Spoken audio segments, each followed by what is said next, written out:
예, 여러분 안녕하십니까?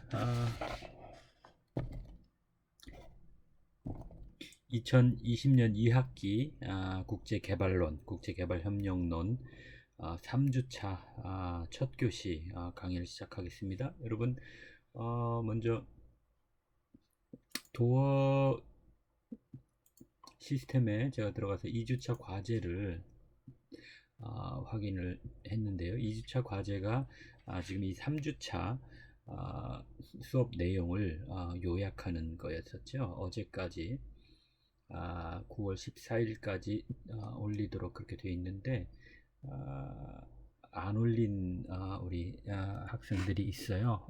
이것들 뭐 잘 꼼꼼하게 챙기셔서 지금 일단은 제가 이 시간 맞춰서 올리는 것을 제가 체크를 하고 있으니까 요번에 혹시 시간에 못 맞춰서 올리지 못했던 학생들은 그대로 그 파일을 가지고 계세요. 그러면 제가 다음 기회에 추후에 올릴 수 있도록 제가 그렇게 할 테니까, 그래서 정시에 요약을 올린 사람과 좀 시간 지체돼서 시간을 지키지 못한 학생들을 구별하기 위해서 제가 그렇게 하는 거니까 이해해 주시고요. 그리고 혹시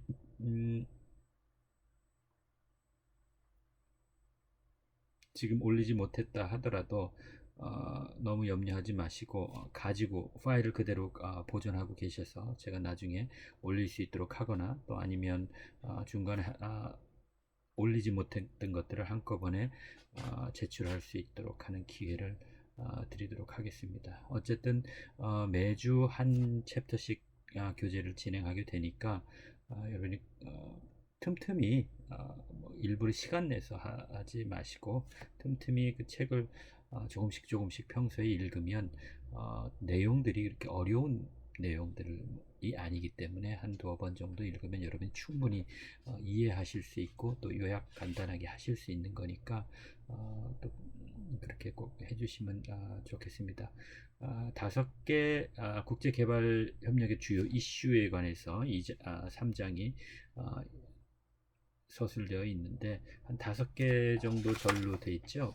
첫 번째가 빈곤, 그리고 인간 개발에 대한 것, 그리고 세 번째가 인간 안보 문제였었죠, 그죠? 그리고 ODA의 재원 확대 문제, 그리고 지속 가능한 개발 문제, 이런 문제들. 그러니까 1장과 2장에서 지난 2주차 시간에 쭉 내용을 1장, 2장 내용들을 한번 쭉 훑어본 것들에 상당히 중복되는 내용들이 있는데 그 내용들을 이슈별로 다시 한번 5개 이슈로 나누어서 한번 정리해 보는 거라고 생각하시면 될 것 같아요. 이게 여러분 시험 공부하는 거라고 생각을 하고 큰 어려운 시험은 아니었죠. ODA 자격증 시험 11월 7일 날로 올해는 결정돼 있는데 아직 공고가 안 나와서 등록할 수 있는 공고는 아직 안 나온 걸로 돼 있는데, 저도 확인을 하지만 여러분도 수시로 인터넷에 코이카 교육개발원 거기 들어가셔서 확인하셔서 먼저 확인하고 올리는 그 내용을 서로 공유하는 우리 여기 도어 시스템에 혹은 카카오톡의 단톡방도 제가 만들었으니까 거기에 올리셔도 좋고요. 어쨌든 공식적으로는 우리가 모든 것들이 가급적이면 도어 시스템을 통해서 이루어질 수 있었으면 편리합니다. 자, 그러면 첫 번째 교시로 이제 빈곤에 대해서 얘기할 텐데요. 빈곤이라는 것을 이 교과서에 이제 설명하기를 어떤 박탈에 대한 것, 박탈당한다 그러죠. 박탈에 대한 것, 더 많이 박탈당하면 빈곤하다는 그런 개념으로 설명을 하는 것 같아요. 그래서 개인에게 어떤 경제적인 또 사회적인 차원에서의 여러 경제나 사회 같은 여러 차원에서 어떤 복지를 달성하는 능력에 제한을 받는 것, 그게 빈곤이라는 거죠. 그러니까 여러분 그냥 가난한 거, 빈곤한 거, 그거를 개념을 하시면 되겠습니다. 뭐 거창하게 설명을 하니까 뭐 거창한 것 같은데 뭐 개인에게 경제적, 사회적, 그 밖에 여러 차원의 안녕과 복지를 달성하는 능력의 제약이다. 뭐 이렇게 표현을 했는데 결국 재정적인 것으로 충분히 재정을 가지고 있지 못하기 때문에 개인의 어떤 하고 싶은 거, 욕구들을 다 충족시키는데 제약을 받는 거죠. 재정. 자본주의 사회에서 또 인류 문명이 지금까지 오면서 어떤 자본, 돈에 대한 거, 그런 가치를 소유하는 거, 결국 가치잖아요.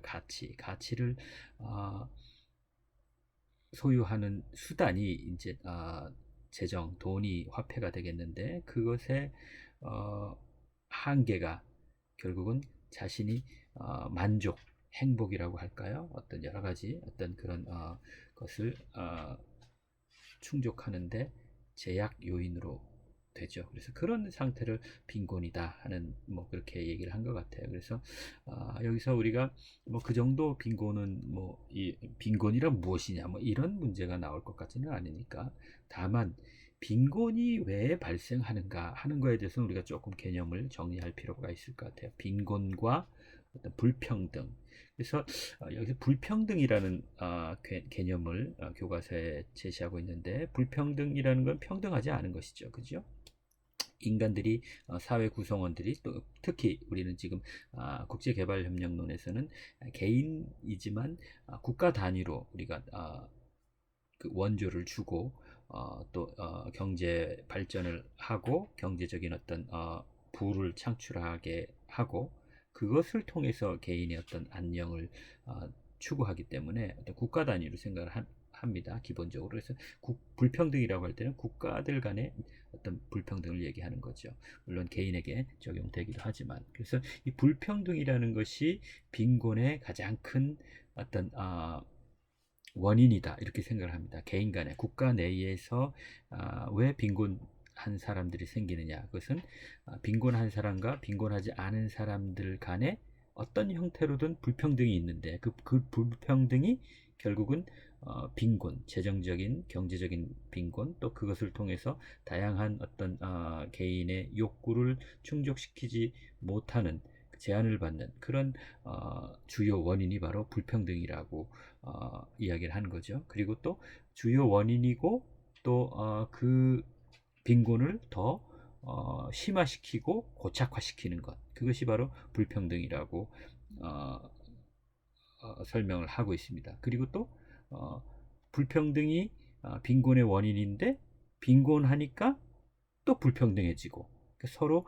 순환되는 그런 순환 논리로서 빈곤과 불평등 간의 관계를 설명하고 있습니다. 빈곤합니다. 빈곤 문제가 생깁니다. 왜? 불평등하기 때문에 빈곤한 문제가 생깁니다. 빈곤하기 때문에 불평등 문제가 또 발생합니다. 악순환의 고리가 되는 거겠죠. 그래서 이런 것들은 어떤 개인의 어떤 노력으로서 이 악순환을 탈피할 수 있는 것이 아니라 어떤 구조적인 사회적인 어떤 정치적인 그런 구조적인 차원에서 해결을 하지 않으면 이 빈곤과 불평등의 악순환을 끊기가 어렵다 하는 그런 개념인 것 같습니다. 이것은 조금 시간이 있으면 우리가 빨리 요 1절을 정리하고 바로 이 빈곤 개인과 구조의 어떤 관계를 다시 한번 얘기를 해볼 텐데 이건 국제관계 여러분 2학년 때 국제관계 이론을 같이 저하고 공부했다면 여러분 기억나실 겁니다. 개인과 환경 사이의 관계. 개인이 환경의 영향을 받지만 개인은 환경의 영향만 받는 것인가? 아니라 거꾸로 개인이 환경을 바꾸기도 한다. 뭐 이런 개념들인 것이죠. 그래서 여기 지금 이 빈곤 문제도 마찬가지로 우리가 적용할 수 있겠죠. 빈곤한 것이 개인의 어떤 노력을 통해서 빈곤과 불평등의 악순환의 고리를 탈출할 수 있는 것이냐 아니면 개인의 노력만 가지고 가능한 것이 아니라 구조적인 문제가 같이 해결되어야 하는 것이냐 그런 문제가 서로 컨트로버셜하게 서로 이렇게 서로 논쟁이 될 수가 있죠. 여러분 어떻게 생각하십니까? 어, 한 국가의 어떤 빈곤 문제, 우리들의 문제이기도 하죠. 빈곤 문제가 개인의 노력으로 해결될 수 있는 문제냐, 불평등의 문제가 개인의 문제 노력으로 해결될 수 있는 문제냐, 아니면 구조적인 환경적인 문제 것이 개선되어야만 해결될 수 있는 것이냐, 어떤 한쪽에만 원인이 있는 것이냐, 아니면 같이 가야 하는 것이냐, 그런 문제입니다. 자, 그러면 빈곤과 불평등과의 관계에 대해서 얘기를 했고요. 그리고 또 나오는 것이 이제 빈곤 감축 전략 보고서에 대해서 나와 있는데, 이게 이제 월드뱅크지요. IMF나 월드뱅크 같은 국제 기구들이 어, 채무가 높은 고채무 빈곤 국가들의 외채 채무를 탕감해주고, 또 국제적인 지원을 좀 더 강화 해야 한다는 어떤 그런 차원에서 어떻게 하면 그렇게 더 잘할 수 있는가 하는 차원에서 1996년에 월드뱅크에서 빈곤 감축 전략 보고서라는 걸 이렇게 만들었죠. 그래서 거기에는 이제 빈곤의 현황, 빈곤이 도대체 어느 정도 현실적인 팩트로 존재하는가 하는 빈곤의 현황, 그리고 그 원인에 대해서 심층 분석을 해서 그걸 바탕으로 해서 국제사회의 저개발 국가들의 빈곤을 감축할 수 있는 방안에 대해서 초점을 맞춘 그런 보고서죠. 그래서 결국은 수원국, 원조를 받는 국가들이 좀 더 피동적으로 그냥 단순히 받는 것만이 아니라 주인의식을 가지고 주체적으로 원조를 받아서 그걸 좀 더 활용할 수 있는 그런 것이 되도록 해야 한다는 그런 내용들 거죠. 이거는 상당히 중요한 문제죠. 우리가 지난주에도 이야기를 했지만 전 세계 많은 저개발 국가들, 원조를 받는 국가들이 많이 있는데 대한민국만이 그 100% 원조를 받는 국가에서 이제 전혀 원조를 받지 않고 100% 원조를 주는 국가로 그 성격이 완전히 탈바꿈한 그런 유일한 국가입니다. 그럼 대한민국은 어떻게 해서 그렇게 할 수 있었는가? 모든 국가들이 똑같이 원조를 받았는데 어떤 국가는 여전히 원조를 받고 있고, 또 우리가 지난주에 그 국제 원조의 개발 원조의 그 역사를 한번 정리를 하면서 어, 수십 년 동안 2차 세계대전 이후에 선진 국가들이 저개발 국가에게 원조를 하고 경제를 발전시키기 위해서 다양한 노력을 기울였음에도 불구하고 큰 변화가 없더라. 만족할 만한 그런 결과가 나오지 않았죠. 그래서 어떤 원조의 어떤 피로 현상도 생기고 그런 것들이 했었었죠. 그래서 이제 나온 것이 원조를 받는 수원국들이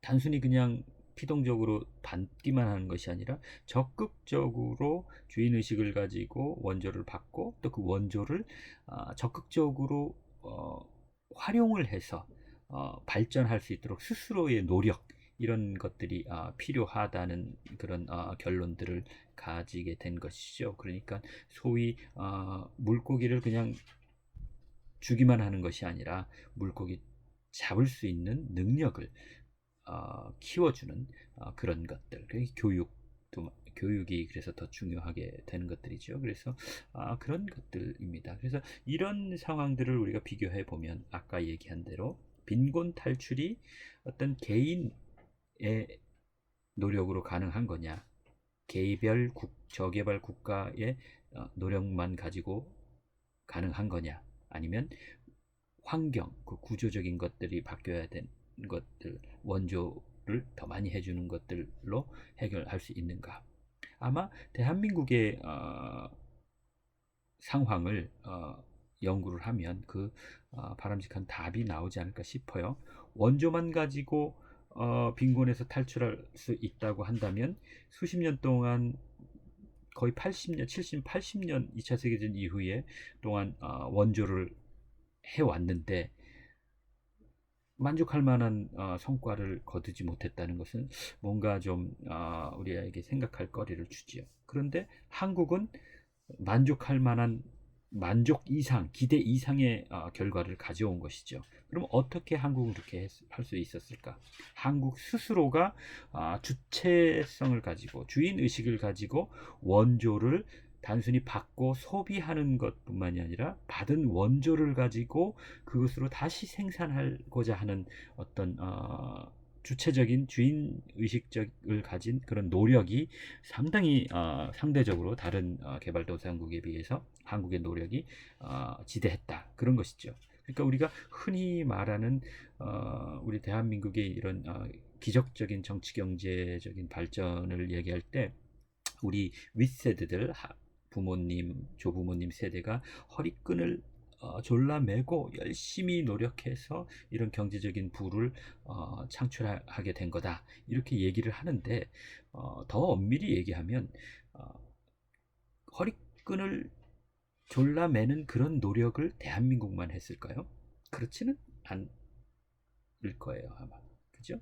많은 국가들이 노력을 하죠. 뭐 빈곤하고 싶은 개인이 어디 있겠고 빈곤하고 싶은 국가가 어디 있겠어요. 다 잘 살고 가난, 불평등과 빈곤에서 탈출하고 싶겠죠. 그러나 똑같이 노력을 하겠죠. 노력의 양에 비해서. 그런데 그 똑같이 노력을 하는데 어느 주체는 어, 결과를 만족한 결과를 얻고 어느 경우에는 만족한 결과를 얻지 못하는 것은 어떤 원인일까? 그죠? 효과적인 원조도 똑같이 받았다고 했을 때, 그죠? 결국은 훌륭한 어떤 리더들, 그리고 그 원조를 효과적으로 어, 활용해서 스스로의 발전의 원동력으로 삼을 수 있는 어떤 국내적인 시스템, 정치적인 시스템이겠죠. 그게 어떤 민주주의가 됐던 권위주의가 됐던 어떤 효과적으로 이것을 관리할 수 있는 어떤 관료들, 그죠? 리더들의 어떤 자질이 중요하겠죠. 그러니까 거기에는 부패하지 않은, 상대적으로 부패하지 않은 관료들이 필요하겠고, 그런 관료들이라는 것이 결국은 어떤 인력이잖아요. 맨파워, 우수한 인력, 그렇죠? 교육이 중요한 관건이 되는 것이죠. 그렇다면 대한민국은 여타 개발도상국에 비해서 어떤 다른 점이 있었기 때문에 만족할 만한 결과를 얻었을까? 그것은 지도자들의 어떤 효과적인 어, 경제 운용을 할 수 있는 지도자와 또 그것을 관리할 수 있는 어떤 관료들, 그죠? 그것들을 계속 지원 리크루트 할 수 있는 맨파워가 형성됐다는 것이죠. 결국은 교육을 통해서 그것을 그런 재원을, 인력, 인간적 재원을, 인재를 가질 수 있었다는 것이 여타 개발도상국들과 다른 차이가 아니겠는가, 그런 생각을 합니다. 그리고 하나 잊어버리지 말을 것은 결국 나만, 대한민국이 노력만 해서 이런 경제 성장을 이룬 것이 아니라 결국 뭡니까? 외부에서의 원조와 가치 조화를 이루었다는 것. 외부에서 원조가 없었다면 대한민국이 혼자서 아무리 허리끈을 졸라맸더라도 아마 효과를 내는 데는 상당히 좋은 결과를 내는 데는 제한이 있었을 겁니다. 그래서 우리가 어떤 너무 자만하고 국제사회와의 협력에 대해서 과소평가하면 안 됩니다. 우리가 국제관계를 배우고 저와 이렇게 넓은 세상, 국제정치, 국제관계, 이런 지구촌 차원에서의 국가들 간의 관계를 같이 좀 더 큰 시야로 우리가 사회 현상을 바라보고 관찰할 때에는 나 개인의 노력만이 중요한 것이 아니라 효과를 보기 위해서는 나 개인의 노력과 타인 간의 협력이 조화롭게 잘 되어야 된다는 것. 그것은 우리 대한민국의 해방 이후에 정부가 수립된 이후에 6.25 전쟁의 참화 속에서도 굴하지 아니하고 이렇게 오늘날과 같이 번영된 강대국이라고 하기는 좀 그렇지만 그래도 중견국으로서 강대국 못지않은 경제 정치적인 국제사회에서의 어떤 G20이죠. G20의 당당한 멤버이죠. 지금 최근에는 G7 플러스 뭐 한 몇몇 국가들 한국을 포함한 뭐 G12 정도 이런 그룹을 다시 만들려고 미국이 그런 노력을 기울이고 있는데 우리 오케이 우리는 했죠. 그래서 그게 어떤 결과를 낳을지는 모르겠는데 어쨌든 그만큼 우리가 오늘날과 같은 그런 상황, 국제사회에서 상황을 지위를 누리고 있는 것은 우리 부모, 할아버지 세대들의 희생, 열심히 노력하는 것들과 플러스 국제사회의 어떤 국제관계를, 국제사회의 정황을 잘 이용할 수 있었던 두 개가, 그죠? 국제사회와의 협력과 우리 자신의 어떤 노력이 같이 어우러진 아주 최상의 결과라고 할 수 있겠습니다. 그리고 또 하나 지적하는 것이 이제 농어촌 개발 문제인데 왜냐하면 저개발 국가일수록 농어촌 문제가 심각합니다. 대체로 도시화가 선진국에 비해서 좀 덜 이루어졌겠죠. 덜 이루어져 있죠. 그러니까 상대적으로 농어촌 인구가 상당히 많습니다. 그래서 농어촌이 경제적으로 부유해지지 않으면 그 국가 전체적으로 빈곤에서 탈출하기가 어려운 구조죠. 구조 자체가 농어촌 인구 비율이 많으니까. 그런데 실질적으로 전체 세계적으로 보면 선진국과 비교하면 농어촌 도시화 비율이 낮지만 전체 지구 차원에서 보면 2010년을 기준으로 해서 도시 인구가 비도시 인구, 농어촌이나 산촌이나 이런 지역의 인구를 초월하는 시점이, 그러니까 도시 인구가 더 많아진 거죠. 그러니까 저개발 국가들도 도시화가 되는데 선진국만큼은 아니지만 상당히 도시화가 이루어집니다. 그렇기 때문에 농어촌 빈곤 문제뿐만이 아니라 도시의 빈곤 문제가 또 발생을 하는 거죠. 사실 뭐 선진국도 뭐 별반 차이는 없습니다. 그죠? 별반 차이는 없지만 그것이 개발도상국일 때, 주요 수원국의 대상이 되는 개발도상국일 때는 더 심각하다는 것이죠. 그래서 도시의 빈곤 문제도 심각하고 농어촌의 빈곤 문제도 심각하고, 그래서 국제사회에서 수원국에게 원조를 할 때 좀 전략적으로 도시 빈곤이 해결될 수 있는 어떤 전략도 세워지고, 그런데 좀 고민을 해서 원조를 하고, 또 농어촌이 좀 더 잘 해나갈 수 있도록 초점을 맞춰서 하고, 이렇게 분야별로 좀 더 체계적으로 원조를 해나가는 그런 노력들도 국제사회에서 이루어지고 있는 것이죠. 그래서 새마을 운동 같은 것들이 농어촌 발전에 상당히 우수 사례입니다. 그래서 국제사회에서는 새마을 운동이, 대한민국의 새마을 운동이 아주 롤 모델입니다. 대부분의 아시아 아프리카 저개발 국가들의 실제로 유엔 유네스코의 무형 기록문화재, 인류 문화유산, 기록 문화유산의 새마을 운동이 어떻게 추진되고 뭐 그 과정들, 그 성공 과정들의 기록들이 인류문화유산으로 지금 등재되어 있습니다. 그래서 여러분 그런 건 몰랐죠? 사실 이거를 아는 사람, 간과하는 전문가들도 상당히 있는데 여러분 자부심을 가져도 좋습니다. 그래서 대한민국의 이 발전 사례라는 것은 국제사회에서 연구의 대상입니다.